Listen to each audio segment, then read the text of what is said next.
Assalamualaikum. Waalaikumsalam. Siapa teh? Coba ibu cek dulu.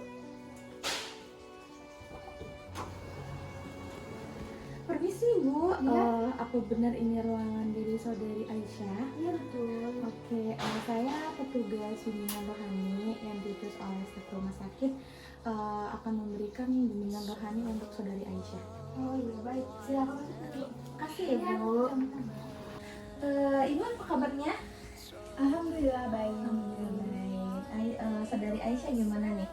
Manggilnya gimana? Ade, teteh atau gimana? Teh. Teteh. Oke. Gimana nih saudari Aisyah? Ya. Keadaannya? Gini belum ada perkembangan. Belum ada perkembangannya.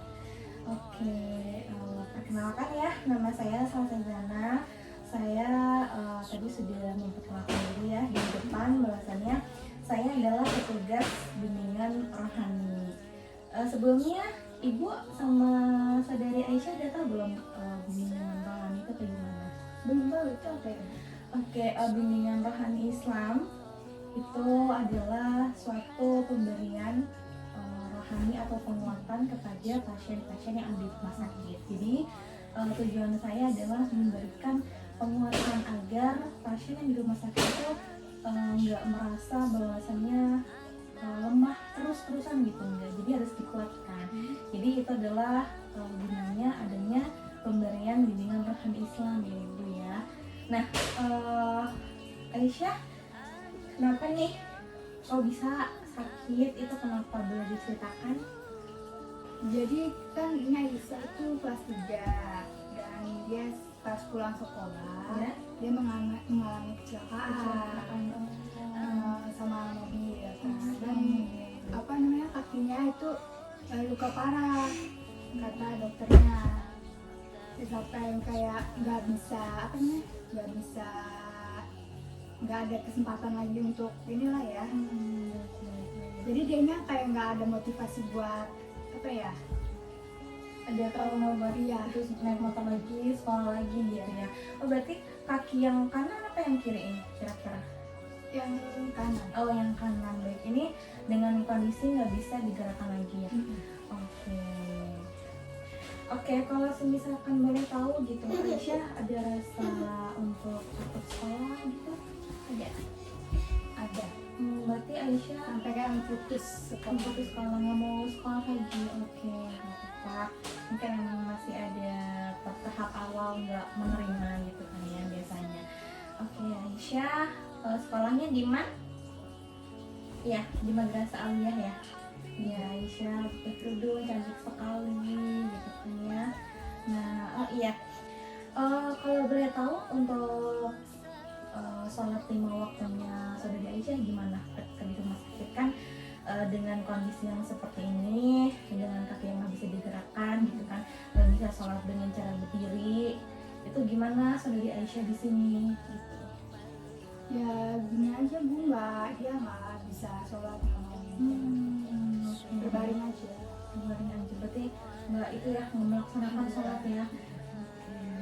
Nah, untuk sholat 5 waktu gitu ya, mungkin Aisyah bisa melakukannya dengan cara duduk ya. Mungkin ibunya sudah tahu ya cara duduk itu bagaimana gitu. Nah, atau enggak kalau misalkan memang duduknya tidak bisa, kayak nggak memaksimalkan rasa sakit gitu, Aisyah bisa dengan cara tidur miring gitu ya. Karena kan Islam memang memudahkan gitu kan. Jadi nggak hanya kayak karena Aisyah nggak bisa atau nggak mampu berdiri, Aisyah jadi meninggalkan sholat. Padahal kan sholat bisa dengan cara apapun, dengan cara duduk ya Aisyah, dengan cara duduk terus tidur miring gitu ya. Nah, oke. Untuk masalah sholat tadi sudah dijelaskan gitu kan ya, untuk bahwasannya di Islam itu memudahkan. Nah, untuk masalah wudhu, kira-kira di wudhunya Aisyah ini boleh nggak sih lukanya ini kena air Ibu? Nggak boleh sih, soalnya masih kayak Nggak boleh ya. Baik, nah karena nggak boleh kena air ya Ibu sama Aisyah, jadi kan mungkin di dalam agama kita kan ada proses wudhu itu diganti dengan tayamum gitu kan. Jadi nanti bisa melakukan sholat itu nggak harus pakai air gitu, karena kan memang ada kendala dari lukanya, nggak boleh kena air dulu gitu kan ya. Jadi mungkin Aisyah bisa menggunakan wudhunya dengan tayamum gitu ya Aisyah. Jadi jangan sampai sholatnya itu ditinggalkan gitu kan, karena apa sih namanya, salah satu catatan amal yang ditanyain pertama adalah tentang sholat ya. Jadi dengan keadaan yang seperti ini kita nggak boleh pesimis, kita nggak boleh menyerah. Jadi kita tunjukkan bahwasannya Allah itu memberikan kita kesempatan dan tidak memberikan kesusahan dalam beribadah. Itu ya Aisyah, tetap semangat ya. Nah sudah tahu kan cara-caranya tadi ya, sholatnya dengan cara apa. Kalau misalkan nggak mampu untuk duduk, bisa dengan tidur. Kayak wudhunya bisa diganti dengan tayamum. Oke, Aisyah pinter banget loh. Nah, oke Ibu, karena pemberian bimbingan rohani saya sudah selesai, permasalahan tentang masalah ibadah ini sudah diselesaikan juga ya, sudah terpenuhi. Aisyah juga sudah mengerti, sudah paham. Mungkin kedepannya kita bakal bisa ketemu lagi ya. Saya bakal melihat perkembangannya Aisyah gitu ya. Apakah Aisyah sudah maksimal, sudah ada grow up-nya, perubahannya, pertumbuhannya ya Aisyah ya. Oke, mungkin itu aja bimbingan yang saya berikan kepada Aisyah ya Bu ya. Saya ada jadwal lagi nanti.